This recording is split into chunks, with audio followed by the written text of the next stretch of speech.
మండలం.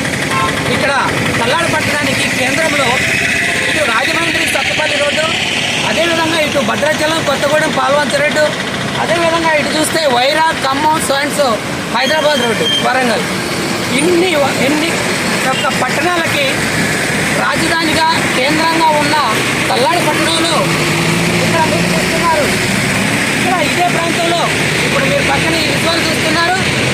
ఇక్కడ ఒక మోకాటి లోతు గుంటలు పడి అనేక మంది ద్విచక్ర వాహనదారులు, ఆటో వాళ్ళు ఇక్కడ కింద పడుతూ వారు కాళ్ళు చేతులు విరగొట్టుకునే పరిస్థితి ఏర్పడ్డది. ఇక్కడ ఇది చేయాల్సింది ఎన్హెచ్ అంటే నేషనల్ హైవే అధికారులు, కానీ వాళ్ళు ఏమాత్రం స్పందించరు. ఒక జిల్లా ప్రాజెక్ట్ అధికారి గారు ఉన్నారు, ఆమె గారికి ఫోన్ చేస్తే అనేక విధాలుగా ప్రశ్నలు వేస్తారు తప్ప పనిచేసి పెట్టరు. వాళ్ళు ఎందుకు మీరు నిర్లక్ష్యం చేస్తున్నారంటే మాకు 10 గంటల నుంచి 5 గంటల వరకు ఫోన్ చేయాలని చెప్తారు. ఎందుకంటే మేము మహిళా అధికారి అంటారు. ఇక్కడ